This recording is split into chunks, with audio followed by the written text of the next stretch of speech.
ಓಂ ಸಾವಿತ್ರಿ ಸತ್ಯವಾನ್ ಸಹಿತಾಯೈ ನಮಃ. ಇಂದು ವಟಪೂರ್ಣಿಮೆ. ಹಿಂದೂ ಧರ್ಮದ ಅತ್ಯಂತ ಪವಿತ್ರ ವ್ರತಗಳಲ್ಲಿ ಇದು ಮುಖ್ಯವಾದದ್ದಾಗಿರುತ್ತೆ. ವಿವಾಹಿತ ಮಹಿಳೆಯರು ವಟವೃಕ್ಷವನ್ನು ಪೂಜಿಸಿ ಪತಿಗೆ ದೀರ್ಘಾಯುಷ್ಯ, ಉತ್ತಮ ಆರೋಗ್ಯ, ಅಖಂಡ ಸೌಭಾಗ್ಯ ಮತ್ತು ಕುಟುಂಬದ ಸುಖ ಶಾಂತಿಯನ್ನು ಪ್ರಾರ್ಥಿಸ್ತಾರೆ. ಈ ದಿನ ವಟವೃಕ್ಷದ ಆರಾಧನೆ ಮತ್ತು ನಮ್ಮ ಹತ್ತಿರ ಪೂಜೆಯನ್ನು ಮಾಡೋದಕ್ಕೆ ಸಾಧ್ಯವಾಗದಿದ್ದರೂ ಈ ಮಹಾನ್ ತಪಸ್ವಿನಿ ಸತ್ಯವಾನ್ ಸಾವಿತ್ರಿಯ ಕತೆ ಮತ್ತು ಈ ಪವಿತ್ರವಾದಂತಹ ಮಂತ್ರವನ್ನು ಕೇಳೋದ್ರಿಂದಲೇ ಪತಿಯು ದೀರ್ಘಾಯುಷಿ ಆಗ್ತಾನೆ. ಅಂತಹ ವಿಶೇಷವಾದಂತಹ ಕತೆ ಮತ್ತು ವಟವೃಕ್ಷದ ಮಹತ್ವವನ್ನು ಈ ವಿಡಿಯೋದಲ್ಲಿ ನೋಡೋಣ. ಕೊನೆಯಲ್ಲಿ ಸತ್ಯವಾನ್ ಸಾವಿತ್ರಿಯ ಆರಾಧನಾ ಮಂತ್ರದ ಪಾರಾಯಣವನ್ನು ಕೂಡ ಮಾಡೋಣ. ವಟವೃಕ್ಷವು ದೀರ್ಘಾಯುಷ್ಯ, ಸ್ಥಿರತೆ, ಸಮೃದ್ಧಿ ಮತ್ತು ಅಮರತ್ವದ ಸಂಕೇತವಾಗಿರುತ್ತೆ. ಇದರ ಬೇರುಗಳು, ಕಾಂಡ ಮತ್ತು ಕೊಂಬೆಗಳು ನಿರಂತರವಾಗಿ ಬೆಳೀತಾನೆ ಇರುತ್ತೆ. ಅದು ಜೀವನದ ನಿರಂತರತೆ ಮತ್ತು ಕುಟುಂಬದ ವೃದ್ಧಿಯನ್ನು ಸೂಚಿಸುತ್ತೆ.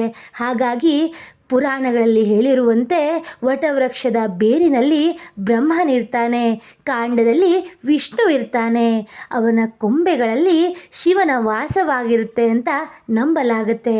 ಆದ್ದರಿಂದ ವಟವೃಕ್ಷವನ್ನು ಪೂಜಿಸುವುದು ತ್ರಿಮೂರ್ತಿಗಳನ್ನು ಪೂಜಿಸಿದ ಫಲವನ್ನು ನೀಡುತ್ತೆ. ಈ ದಿನ ಸತ್ಯವಾನನನ್ನು ಬದುಕಿಸ್ತಾಳೆ ಸಾವಿತ್ರಿ.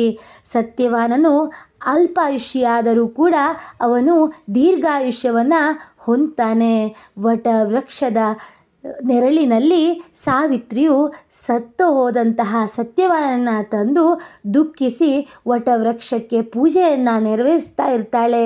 ಯಮಧರ್ಮನು ಕೂಡ ಸತ್ಯವಾನನನ್ನು ಬದುಕಿಸ್ತಾನೆ.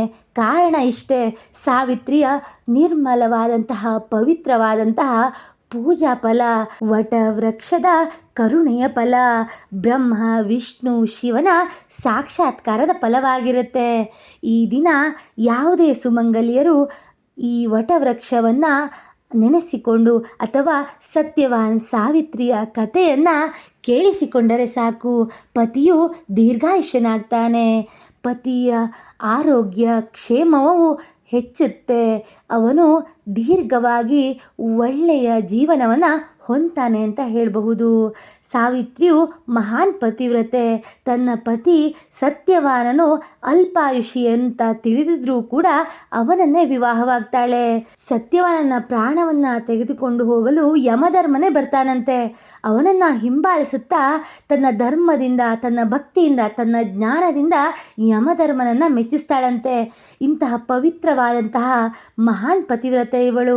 ಯಮಧರ್ಮರಾಜನಿಂದ 3 ವರಗಳನ್ನು ಪಡ್ಕೊಳ್ತಾಳಂತೆ. ಅವಳು ಪತಿಯ ಪ್ರಾಣವನ್ನು ಕೇಳೋದಿಲ್ಲ, ಬದಲಿಗೆ ತನ್ನ ಬುದ್ಧಿವಂತಿಕೆಯಿಂದ, ತನ್ನ ಮನಸ್ಥಿತಿಯಿಂದ ಸತ್ಯವಾನನಿಂದ ತನಗೆ ಸಂತಾನ ಭಾಗ್ಯ ದೊರಕುವಂತೆ ಆಗಲಿ ಅಂತ ವರವನ್ನು ಕೇಳ್ತಾಳೆ. ಕೊಟ್ಟ ಮಾತಿಗೆ ಕಟ್ಟು ಬಿದ್ದಂತಹ ಯಮಧರ್ಮರಾಜನು ಸತ್ಯವಾನನ ಪ್ರಾಣವನ್ನು ಮರಳಿ ನೀಡ್ತಾನಂತೆ. ಈ ಘಟನೆ ಪೂರ್ತಿ ನಡೆದಿದ್ದು ವಟವೃಕ್ಷದ ಸಮೀಪದಲ್ಲೇ ಎಂಬಂತಹ ನಂಬಿಕೆ ಇದೆ. ಆದ್ದರಿಂದ ಈ ವ್ರತಕ್ಕೆ, ಈ ಪೂರ್ಣಿಮೆಗೆ ವಟಪೂರ್ಣಿಮೆ ಅಂತ ಹೆಸರು ಬಂತು. ಈ ದಿನ ಬ್ರಹ್ಮ ಮುಹೂರ್ತದಲ್ಲಿ ಎದ್ದು ಸ್ನಾನವನ್ನು ಮಾಡಬೇಕು. ಶುದ್ಧವಾದಂತಹ ಸಾಂಪ್ರದಾಯಿಕ ವಸ್ತ್ರವನ್ನು ಧರಿಸಬೇಕು. ಪೂಜಾ ತಟ್ಟೆಯಲ್ಲಿ ಅರಿಶಿನ, ಕುಂಕುಮ, ಅಕ್ಷತೆ, ಹೂವು, ಹಣ್ಣು, ತೆಂಗಿನಕಾಯಿ, ದಾರ, ದೀಪ ಇಟ್ಟುಕೊಳ್ಬೇಕು. ವಟವೃಕ್ಷಕ್ಕೆ ನೀರನ್ನು ಅರ್ಪಿಸಿ ಅರಿಶಿನ ಕುಂಕುಮವನ್ನು ಹಚ್ಚಬೇಕು. ಹತ್ತಿಯ ದಾರವನ್ನು ಮರದ ಸುತ್ತುತ್ತಾ 7, 9, 11 ಅಥವಾ 21 ಪ್ರದಕ್ಷಿಣೆಯನ್ನು ಮಾಡಬೇಕು. ಪ್ರತಿ ಪ್ರದಕ್ಷಿಣೆಯಲ್ಲೂ ಪತಿಯ ಆಯಸ್ಸು ಮತ್ತು ಕುಟುಂಬದ ಕ್ಷೇಮವನ್ನು ಪ್ರಾರ್ಥಿಸಬೇಕು.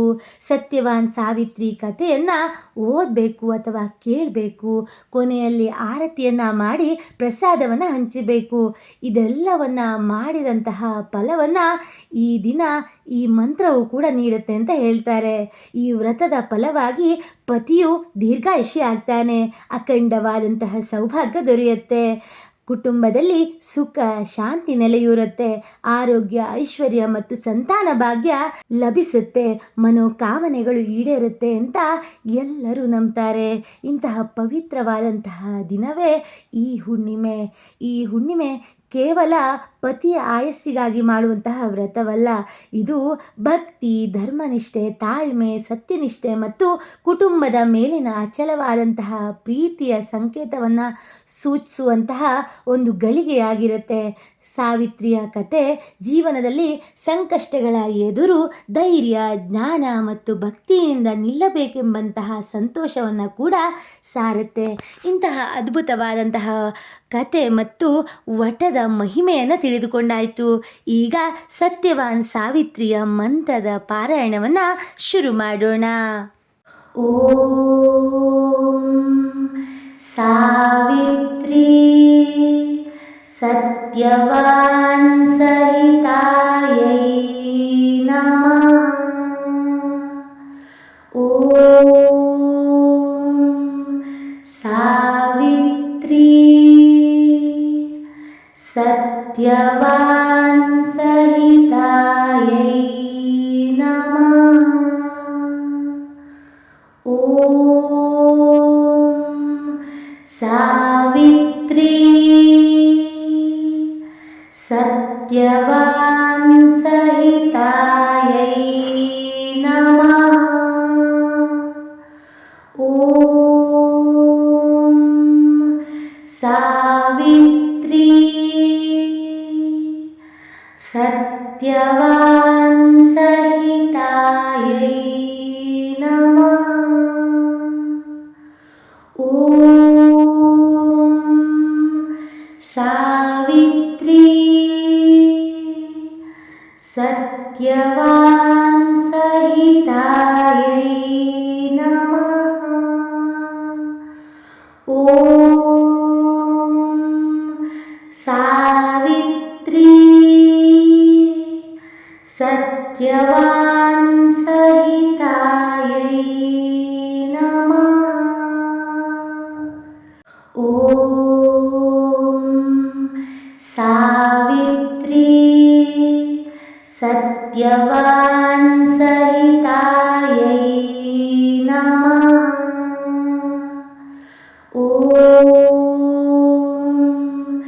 ಸಾವಿತ್ರಿ ಸತ್ಯವಾನ್ ಸಹಿತಾಯೈ ನಮಃ. ಓಂ ಸಾವಿತ್ರಿ ಸತ್ಯವಾನ್ ಸಹಿತಾಯೈ ನಮಃ. ಓಂ ಸಾವಿತ್ರಿ ಸತ್ಯವಾನ್ ಸಹಿತಾಯೈ ನಮಃ. ಓಂ ಸಾವಿತ್ರಿ ಸತ್ಯವಾನ್ ಸಹಿತಾಯೈ ನಮಃ.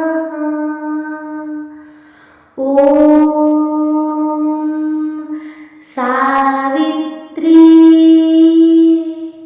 ಸತ್ಯವಾನ್ ಸಹಿತಾಯೈ ನಮಃ. ಓಂ ಸಾವಿತ್ರಿ ಸತ್ಯವಾನ್ ಸಹಿತಾಯೈ ನಮಃ. ಓಂ ಸಾವಿತ್ರಿ ಸತ್ಯವಾನ್ ಸಹಿತಾಯೈ ನಮಃ. ಓಂ ಸಾವಿತ್ರಿ ಸತ್ಯವಾನ್ ಸಹಿತಾಯೈ ನಮಃ. ಓಂ ಸಾವಿತ್ರಿ ಸತ್ಯವಾನ್ ಸಹಿತಾಯೈ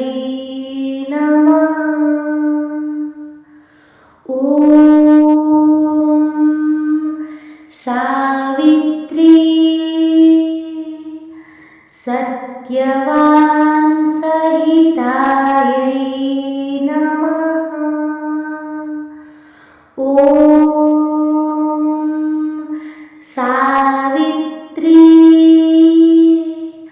ಸತ್ಯವಾನ್ ಸಹಿತಾಯೈ ನಮಃ. ಓಂ ಸಾವಿತ್ರಿ ಸತ್ಯವಾನ್ ಸಹಿತಾಯೈ ನಮಃ. ಓಂ ಸಾವಿತ್ರಿ ಸತ್ಯವಾನ್ ಸಹಿತಾಯೈ ನಮಃ. ಓಂ ಸಾವಿತ್ರಿ ಸತ್ಯವಾನ್ ಸಹಿತಾಯೈ ನಮಃ. ಓಂ ಸಾವಿತ್ರಿ ಸತ್ಯವಾನ್ ಸಹಿತಾಯೈ ನಮಃ. ಓಂ ಸಾವಿತ್ರಿ ಸತ್ಯವಾನ್ ಸಹಿತಾಯೈ ನಮಃ. ಓಂ ಸಾವಿತ್ರಿ ಸತ್ಯವಾನ್ ಸಹಿತಾಯೈ ನಮಃ. ಓಂ ಸಾವಿತ್ರಿ ಸತ್ಯವಾನ್ ಸಹಿತಾಯೈ ನಮಃ. ಓಂ ಸಾವಿತ್ರಿ ಸತ್ಯವಾನ್ ಸಹಿತಾಯೈ ನಮಃ. ಓಂ ಸಾವಿತ್ರಿ ಸತ್ಯವಾನ್ ಸಹಿತಾಯೈ ನಮಃ. ಓಂ ಸಾವಿತ್ರಿ ಸತ್ಯವಾನ್ ಸಹಿತಾಯೈ ನಮಃ. ಓಂ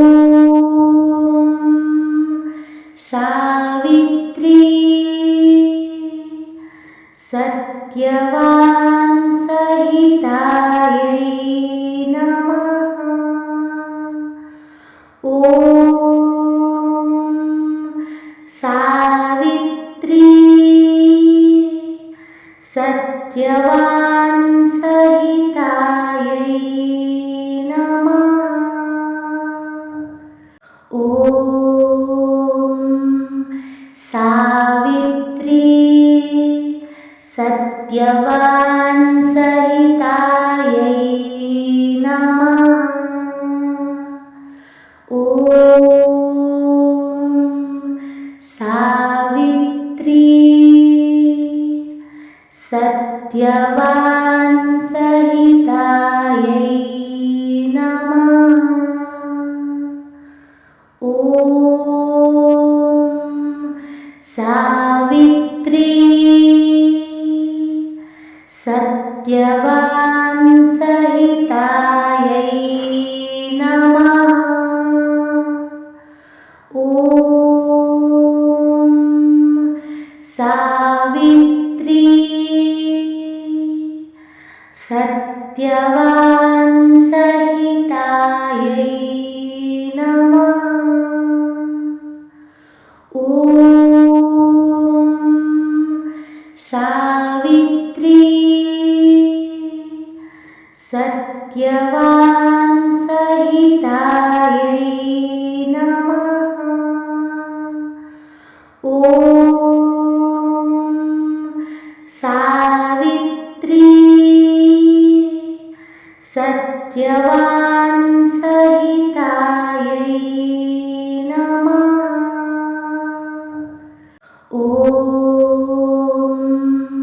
सावित्री सत्यवान्सहितायै नमः। ॐ सावित्री सत्यवान्सहितायै नमः। ॐ सावित्री सत्यवान्सहितायै नमः। ॐ सावित्री सत्यवान्सहितायै नमः। ॐ सावित्री सत्यवान्सहितायै नमः। ॐ सावित्री सत्यवान्सहितायै नमः। ॐ